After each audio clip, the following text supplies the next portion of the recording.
Innallaha wa malaikatahu yusholluna 'alan nabi ya ayyuhalladzina amanu shollu 'alaihi wa sallimu taslima. Kata Allah, orang-orang yang beriman bersolat-salatlah engkau kepada kekasihku yaitu Muhammad.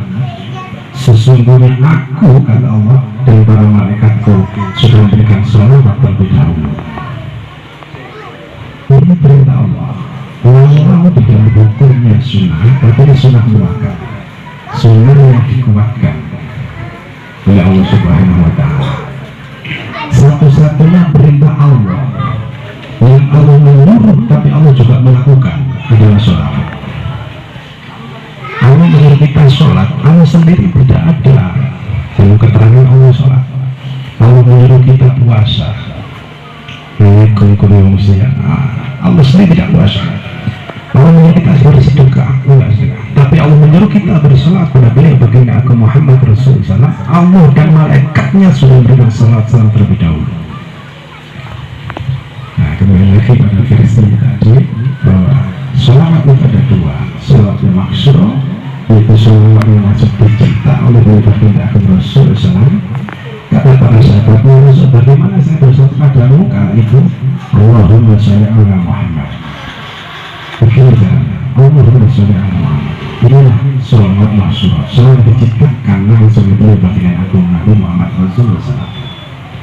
Yang kedua yaitu sholawat khairul maksuro, sholawat yang diciptakan oleh para ulama, para aulia, para sahabat, para tabi'in. Ini bukan dari baginda aku. Hukumnya benar, hukumnya sah. Karena di dalam sholawat kita disuruh orang dari Allah Subhanahu wa Ta'ala untuk memberikan doa dan sanjungan kepada beliau kekasih Allah Rasulullah Sallallahu Alaihi Wasallam. Ada namanya sholawat Maria, ini bukan dari Muhammad. Sholawat Mursia bukan dari baginda Rasulullah. Sholawat Ibnu, sholawat Muslim, Maria, sholawat Badar, sholawat Maghribiah, sholawat diciptakan kepada baginda Rasulullah SAW. Para bapak ibu hadirin hadirat yang saya hormati, semua sholawat tujuan satu, yaitu untuk mendekat kita pada Rasul saya sebagai metode kita yang sebetulnya kita ingin dekat dengan Allah Subhanahu wa Ta'ala. Sebagaimana Nabi Adam alaihi salam ketika berdosa makan buah kurdi, kata Allah karena mengetahui Tuhan bahwa Adam telah makan buah kurdi, padahal Allah sudah berkata, engkau boleh makan apapun, aku halalkan semua yang ada di surga aku Adam, tapi satu, jangan kau dekati buah kurdi.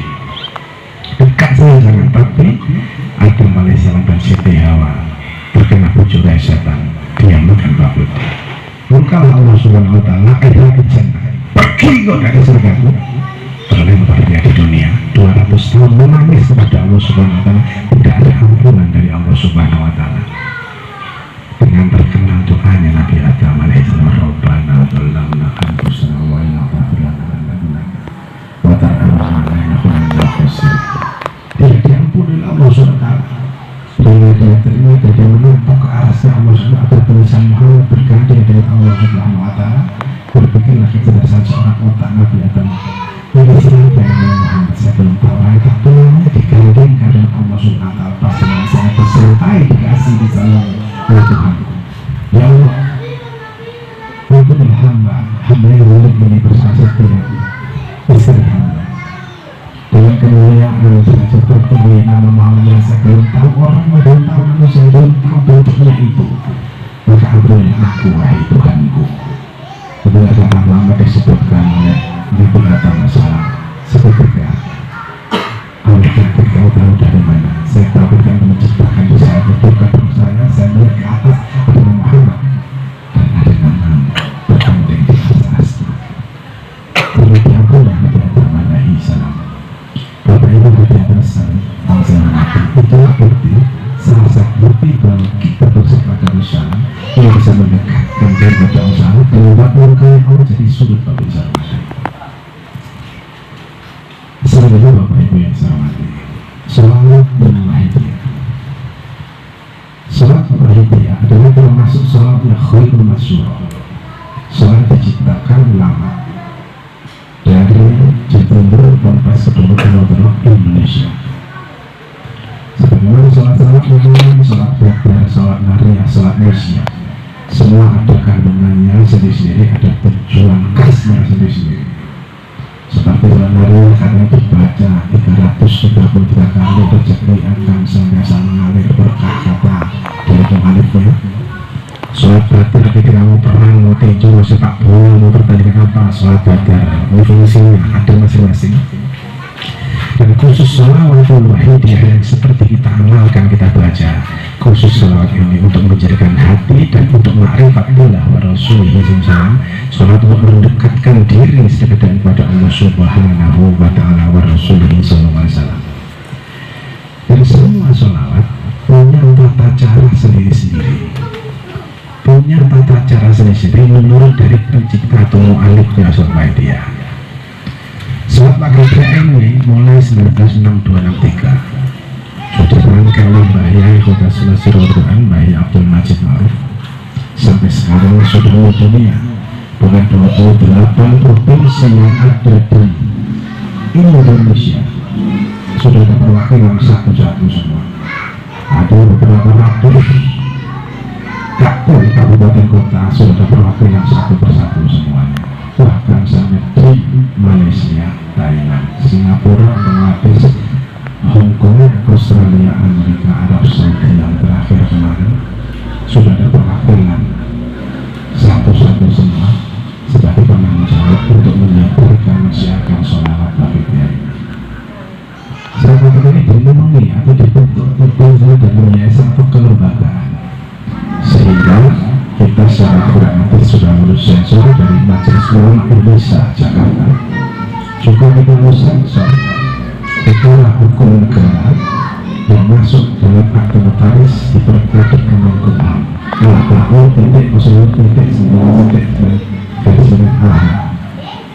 Makanya kemarin kita buat acara besar adalah Bapak Wali Kota atau ajudannya datang, Bapak Ketua Majelis Ulama Indonesia yang khusus cabang di Makassar dan Sosial Alhamdulillah Kesehatan. Dan insya Allah nanti di ujung 2025 kita akan mengundang lagi Bapak Wali Kota, kita akan mengundang lagi Ketua Korekor Sulawesi, kita akan mengundang lagi Ketua Majelis Indonesia, kita akan mengundang lagi Ketua Departemen Agama yang ada di Makassar untuk kita bersatu acara besar lagi yang mungkin ada di lapangan Sulu atau di Unhas.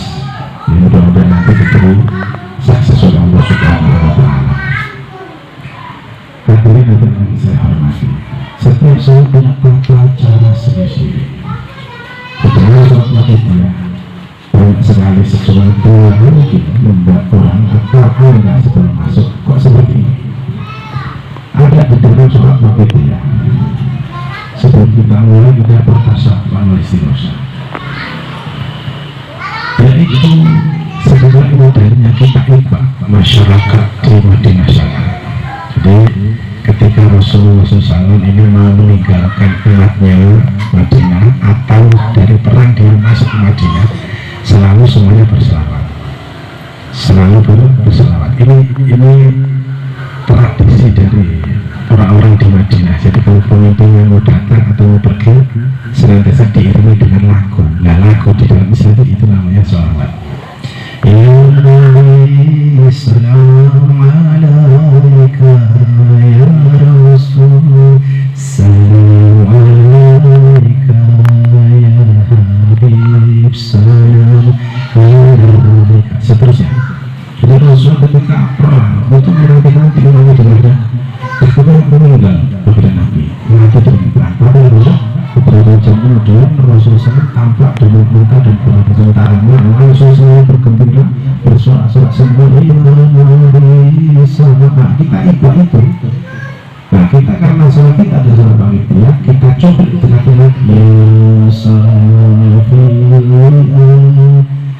jadi kita ikut bersama Madinah pada saat itu. Yang kedua, di dalam sholat wahidiyah ada namanya kalau setelah kita sholawat mau selesai kita menghadap 40 dulu, kita berdiri semua, kita menghadap ke barat, menghadap ke utara, menghadap ke timur, ke selatan. Untuk apa?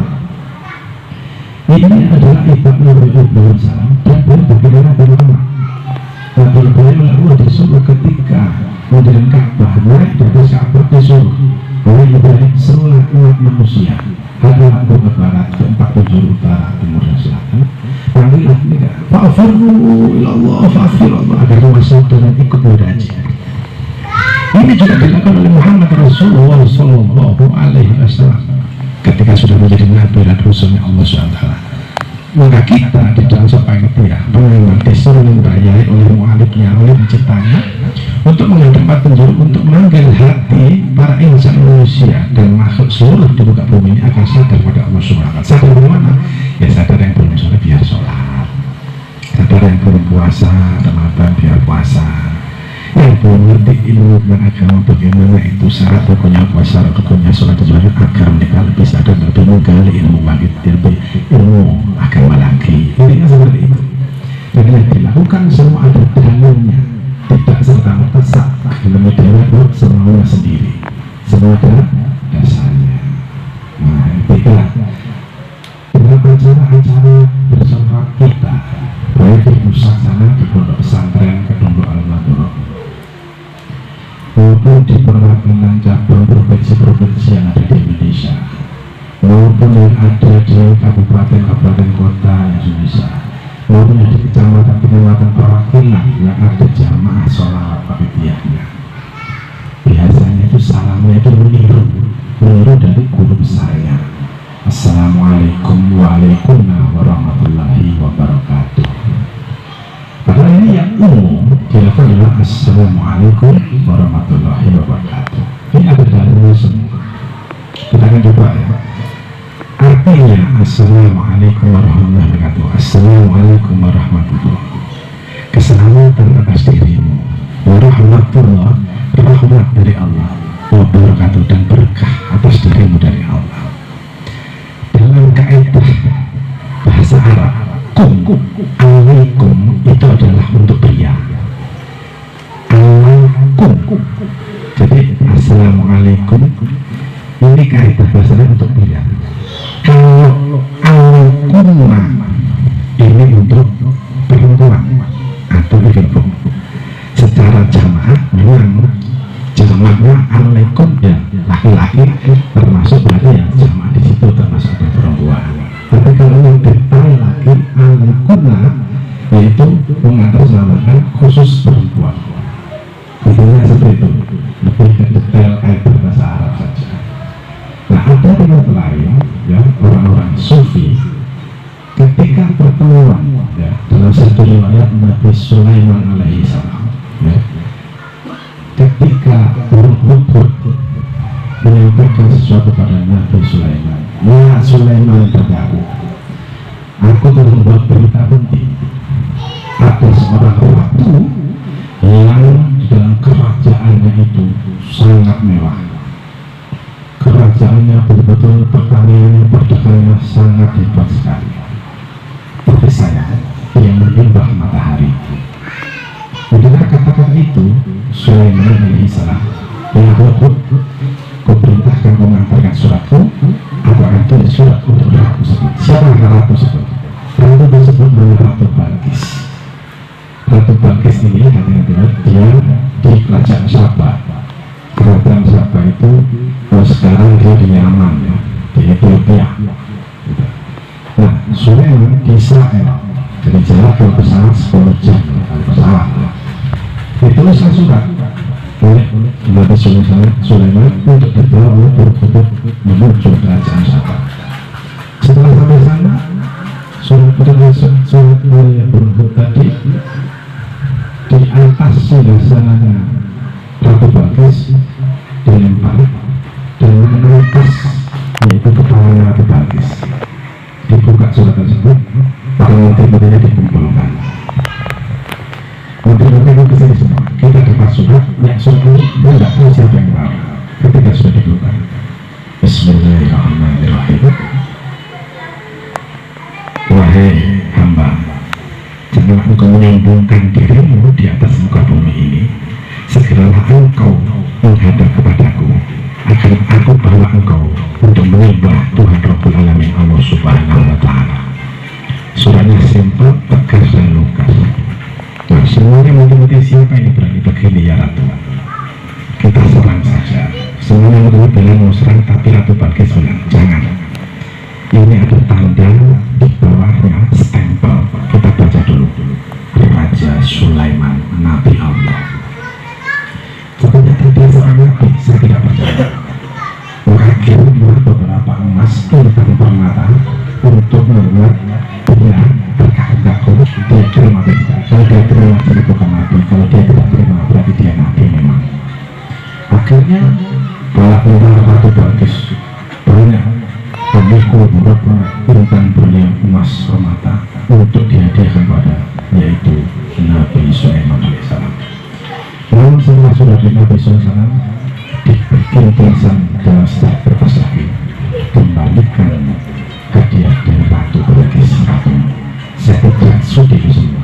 Kau lihat kerajaanku lebih mewah dan lebih kaya raya daripada ratu.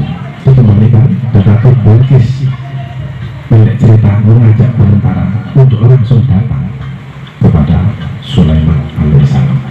Sulaiman tahu dari Burkhudud, beliau raja, dia mau datang ke sini dengan para tentaranya. Dia ingin tahu seorang Sulaiman yang bagaimana. Karena setelah dia datang, siapa yang membawa surga sana, yaitu daripada Ratu Balkis, seorang ulama, seorang jin berpeterang menurut saya. Sebelum Pak Duka beranjak dari kursi Pak Duka, Ratu Balkis yang katanya emas permata singgasana akan sampai di sini. Baik, ada yang ketiga, saya seorang ulama. Sebelum Anda berkutik, baik Raja Sulaiman, saya bisa membawa yaitu singgasana Ratu Balkis. Baik, akhirnya dalam ini itu aksesi oleh Sulaiman alaihissalam. Dengan begitu satu kali singgasana Ratu Balkis sudah ada di belakangnya yaitu Raja Sulaiman. Hatinya hormati, akhirnya tibalah Ratu Balkis. Dan sebelum tiba, dia melihat lantai daripada Raja Sulaiman penuh dengan yaitu air dan penuh dengan ikan, penuh dengan permata, penuh dengan ikan-ikan hias. Dan di atas ikan itu adalah kaca. Jadi semua terbelah termasuk Ratu Balkis. Nah, ketika Ratu Balkis masuk, inilah bahasa Sulaiman. Yang pada situ adalah bahasa Ibrani.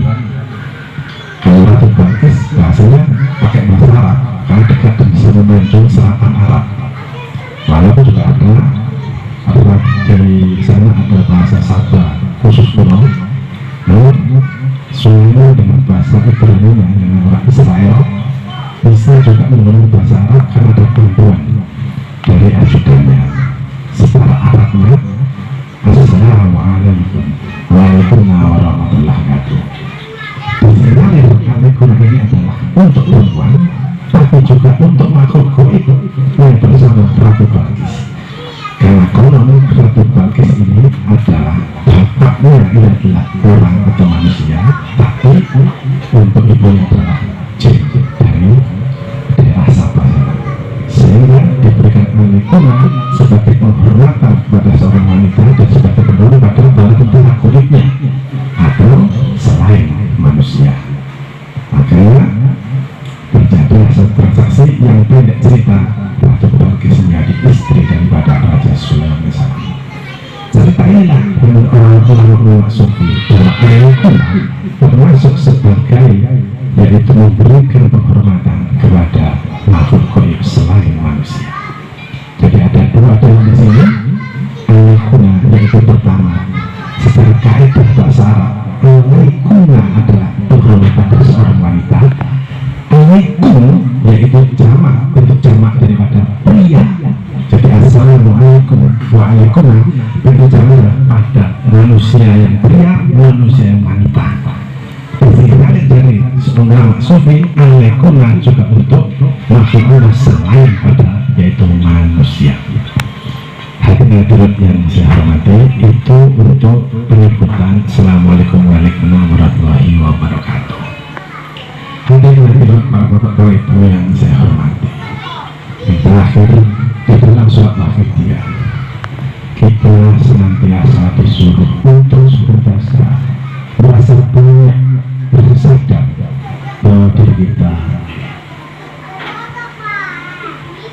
dosa dan dolim tiap hari, merasa saatnya beliau berpindah ke Rasulullah SAW. Fungsi dari seorang dia adalah membersihkan hati, membersihkan hati dari semua kotoran-kotoran nafsu, membersihkan hati dari ujub, dari riya, dari iri, dari dengki, takabur, dan lain sebagainya. Maka orang yang bisa membebaskan nafsu dari dosa-dosa tersebut, dia sulit untuk bertawajjuh kepada Allah Subhanahu wa Ta'ala. Kajian tentang ma'rifat saya tidak bisa memberikan di sini karena terlalu panjang. Karena ada 3 bersama ilmu akli, ma'rifat ilmu. Ada beberapa kita senantiasa kalau orang berminat kok menangis. Tidak ada unsur paksaan di dalam kita untuk menangis, tapi ada sentuhan kolbu di dalam hati kita.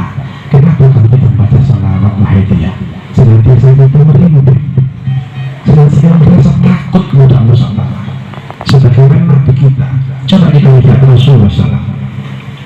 Rasulullah oleh Allah dikatakan begini, ya Muhammad, dosamu yang dulu, dosamu yang sekarang, dosamu yang akan datang, kata Allah, aku sudah ampuni. Bukan bisa mati. Tapi beliau Rasulullah SAW ketika berdoa kepada Allah tidak pernah tidak menetes air matanya. Selalunya kalau berdoa menengadah kepada Allah menetes air mata Rasulullah SAW. Ketika dari Aisyah didatangi, begini Nabi, bukankah engkau sudah diampuni Allah? Bukankah engkau sudah jalan surga?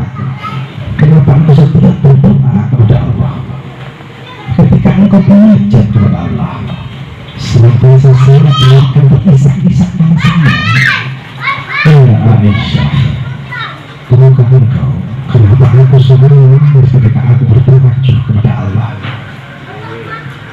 Tidak ada yang aku lebih, tidak ada yang bertambah aku ini tidak menunjukkan air mata. Saya daripada aku teringat oleh umatku, aku khawatir sebenarnya aku mati banyak umatku yang berdosa dan tidak sholat kepada Allah Subhanahu wa Ta'ala. Aku khawatir mati dia ketika di akhir zaman dia bergantung kepada Allah Subhanahu wa Ta'ala. Ternyata Rasul sering ngomongin itu karena dia ketakutan ada umat yang nanti jangan sampai dia masuk kepada Allah Subhanahu wa Ta'ala. Tapi substansi dari kalimat yang saya bawakan tadi bukan masalah nerakanya, tapi masalah Rasulullah menangisnya merintih dari Allah Subhanahu wa Ta'ala. Kita bisa mati, kita ini adalah pengikutnya Muhammad. Kita bisa sholat, kita bisa puasa Ramadan, kita bisa zakat, haji. Ini karena Rasulullah SAW. Kalau nggak ada bumi dari Nabi tidak bisa. Bagi Nabi, para sahabat, para tabiin sampai ulama-ulama selain guru kita. Contohnya kita sholat, Allah itu nyuruh kita sholat, tapi Allah nggak ngasih penjelasan, nggak ada teknisnya. Akhirnya sholat, suruh dirikan sholat untuk mengaku kata Allah. Tapi sholat bagaimana nggak dipelajari, nggak diajarkan oleh Allah. Maka yang perintah dari Allah yang tidak diajari di Quran ini kita disuruh melihat bagaimana Nabi Muhammad Rasulullah SAW. Oh, bagaimana Nabi kalau sholat berbuat 4 rakaat, ya kita ikut 4 rakaat. Oh, bagaimana Nabi kalau sholat maghrib 3 rakaat, kita ikut 3 rakaat. Jadi kita mencontoh Rasulullah SAW. Andai kan bagaimana Nabi tidak ada, kita nggak bisa sholat seperti biasanya ini. Puasa juga begitu. Ya ayyuhalladzina kutiba alaikum Allah menyuruh kita puasa, tapi Allah nggak ngasih penjelasan teknis puasa bagaimana.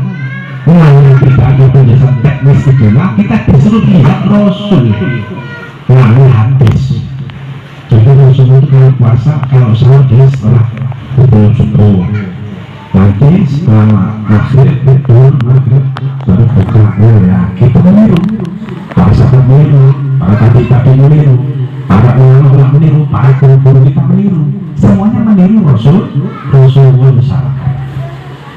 Itu bukti kecintaan berbeda Rasulullah SAW. Mulai dari hati-hati mulai kita buktikan kita balas cintanya Rasulullah SAW kepada umatnya dengan cara kita betul-betul selawat kepada beliau baginda agung Rasulullah SAW.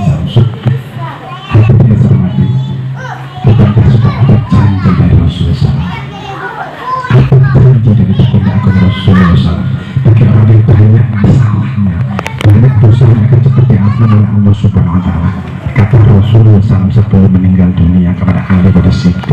saat itu tadi Mansalah alaiya sallallahu inda kubri sama itu kata Rasulullah, ya Ali, barang siapa nanti umatku yang membaca sholat kepadaku, dia punya hajat kepada Allah dan dia bersolawatnya di atas atau dekat kuburanku dan Madinah, sesungguhnya aku mendengarnya Ali, dan aku akan mohonkan kepada Allah apa yang menjadi hajat dia. Masyaallah alaiya yang apa itu hanya yang dikatakan pada orang-orang tidak ada dalam dunia, barang siapa bersolat kepada aku walaupun dia jauh dalam bersolatnya di muka bumi yang mana, katakan pada mereka sesungguhnya dengan izin Allah berkata, aku akan menghampiri orang itu di mana berada dan aku akan mohonkan kepada Allah, aku dengarkan mahajat duka mati ada apa engkau, aku akan mohonkan kepada Allah subhanahu wa ta'ala atas apa yang kau minta tadi. Hadirin dan salawati, malam hari ini mari kita buktikan seorang Rasulullah SAW yang cinta kepada umatnya, yang senantiasa waktu di dunia senantiasa menangis kepada Allah SWT karena umatnya, bukan karena istrinya.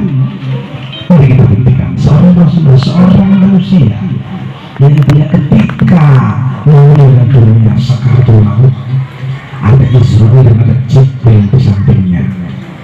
Ya Jibril, apakah ini sudah waktunya ya Jibril?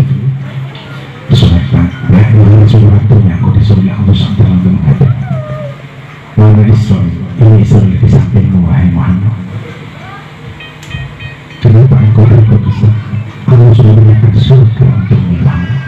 Ya Jibril, sampai kepada Allah, aku masih memikirkan umatku. Aku masih memikirkan umatku ya Jibril. Apakah ini nanti umatku yang terpilih berkat di surga? Baik Muhammad, aku akan mohon Allah. Kemudian Jibril bilang, ya Muhammad, Allah berkata, katakan kepada Muhammad kekasihku, surga aku haramkan dimasuki oleh umat selain umatnya Muhammad Rasulullah SAW sebelum umatnya baginda Nabi Muhammad yang kekasihku ada di dalamnya. Beliau Rasul saat dengan hatinya dulu, ya Israel, tariklah sekarang. Akhirnya menuju sekarang maut itu ditarik oleh beliau mulai dari kaki sampai di lutut beliau, sampai ke pusar beliau, terlihat kejang kaki beliau. Jibril langsung menoleh ke kiri, tidak sanggup melihat rapatnya baginda Rasulullah Sallallahu Alaihi Wasallam. Yang Jibril mengatakan, apa engkau jijik melihat saya Jibril? Tidak ya Muhammad, saya tidak tega melihat engkau. Sampai ditarik di tenggorokan, dia berkata, cukup dulu Israel, apa ya Muhammad? Sampai kepada Allah Subhanahu Wa Taala, aku sangat kesakitan dari Jibril, aku kesakitan Israel, tapi aku tidak apa-apa. Tapi aku ingin bertanya sampai pada Allah, apakah nanti umatku juga sakit seperti ini? Baik ya Muhammad. Kemudian Jibril berkata, ya Muhammad, umatmu lebih parah, lebih sakit dari engkau ya Muhammad. Engkau ini yang paling tidak parah sakitnya yang Allah kasih Allah. Ya Jibril, sampai kepada Allah SWT, kalau parah yang lebih dari ini, timpakan saja semua kepada aku ya Jibril untuk umatku ketika dia sakaratul maut. Aku tidak tega lihat umatku sakaratul maut. Hadirin manusia mana yang ketika dia waktu sakaratul maut masih ingat umatnya, pasti yang diingat adalah istrinya, tidak atau anaknya. Tapi Muhammad Rasulullah SAW mengingat kita dari umatnya sebenarnya beliau. Bahkan dalam satu kitab ketika nanti trompet sangkakala mau ditiupkan yang kedua oleh Israfil, semua yang bernama Nabi hidup kembali dengan pertama adalah Muhammad Rasulullah SAW, kedua itu Jibril.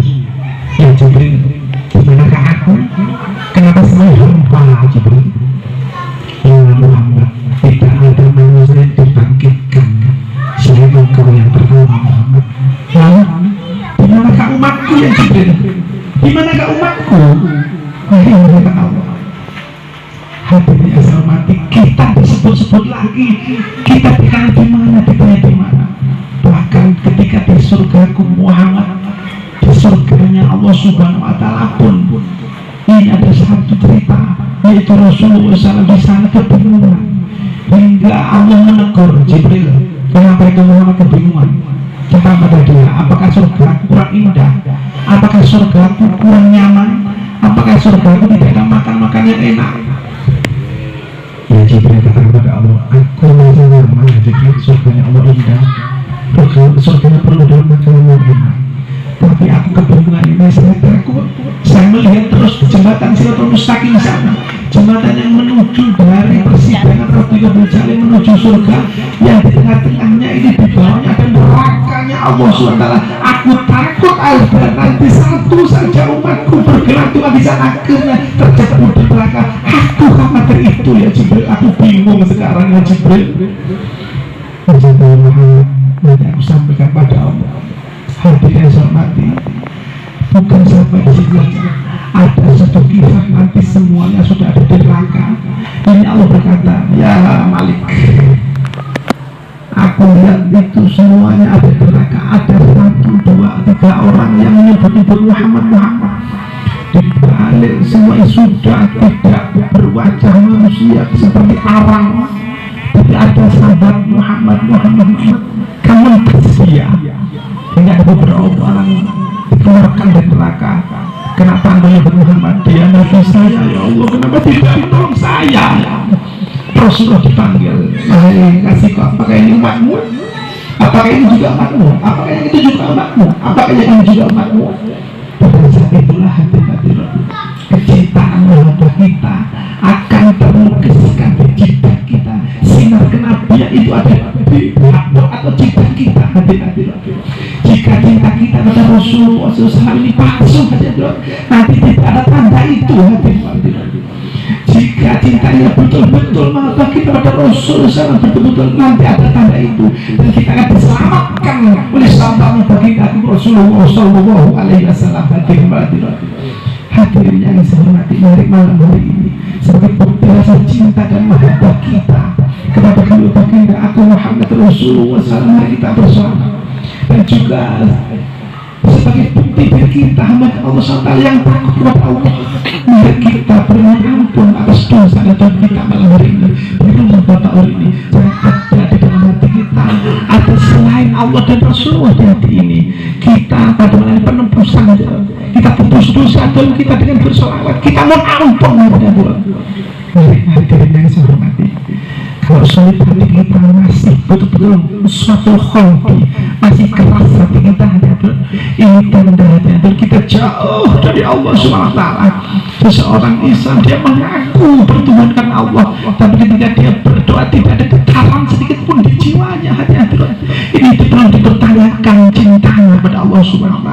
Seorang yang mengaku Islam ketika nama Muhammad diperdengarkan di telinganya tidak ada getaran sedikit pun kecintaannya, ini perlu dipertanyakan. Wahapanya udah Rasulullah Sallallahu Alaihi Wasallam.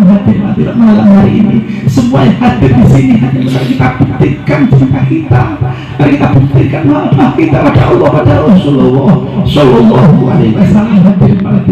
Mari kita ngobrol satu kali, kita tujuan pada Rasulullah, kita tujuan pada kanjeng Rasulullah, rohani kita, mukarram kanjeng Fitro, pengasuh perjuangan soal Baitiyah dan pun pesan terpul alun-alun. Mari hati-hati.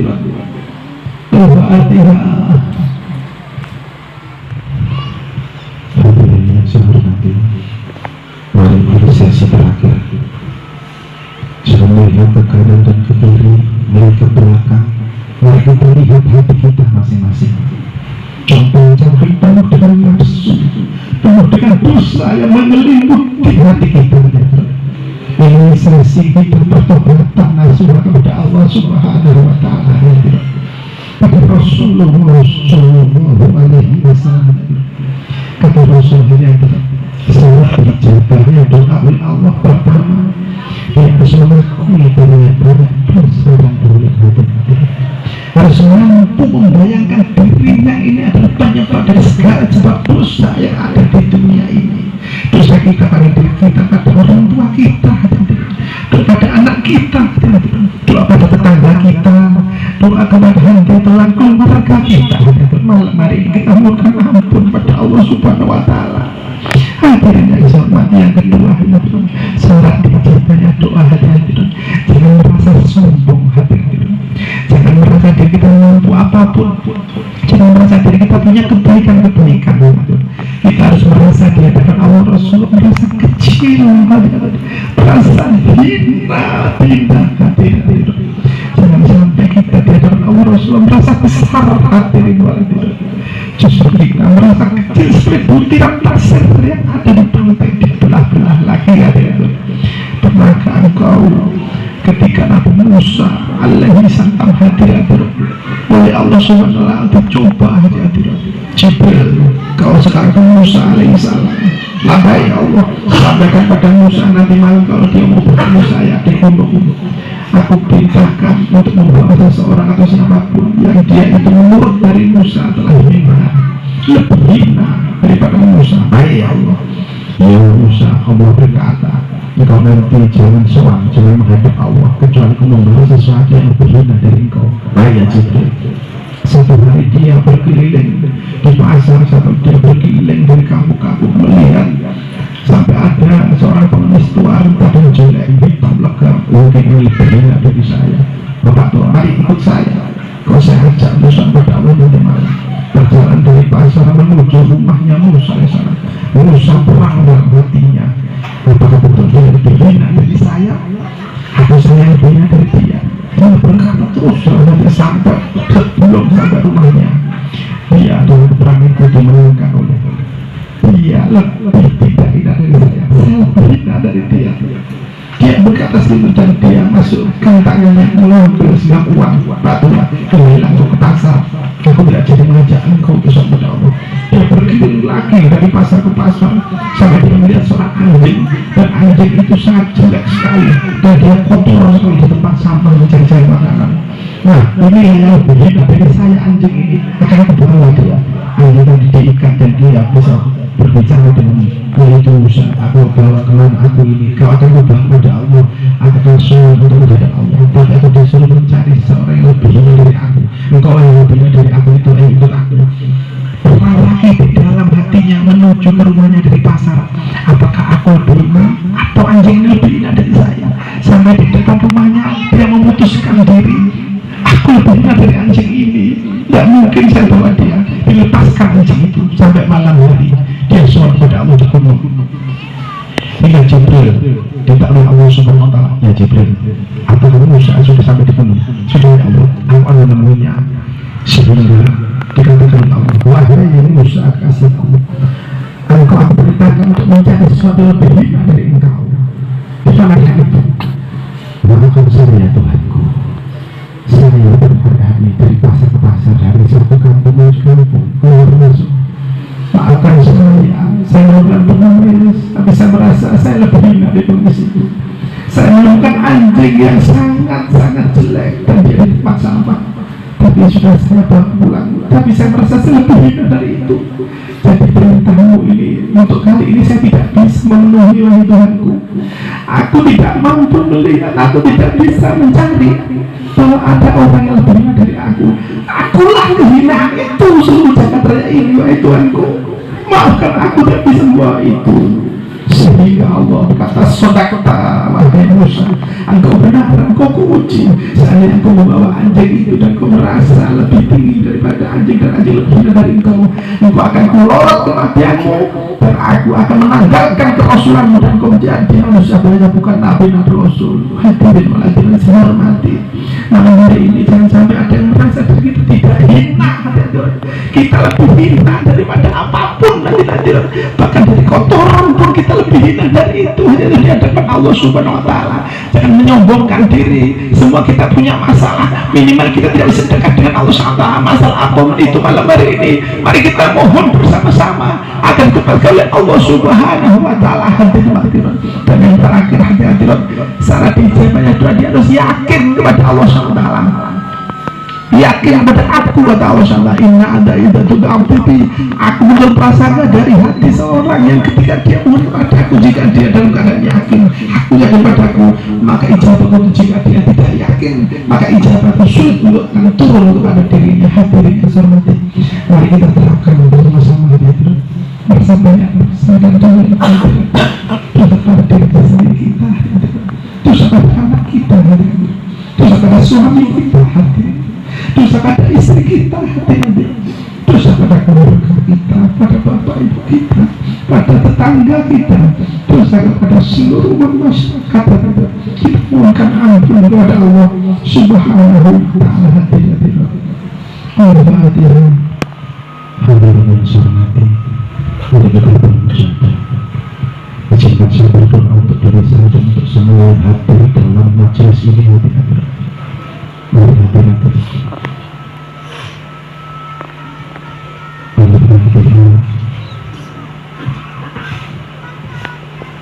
Doa baginda Nabi,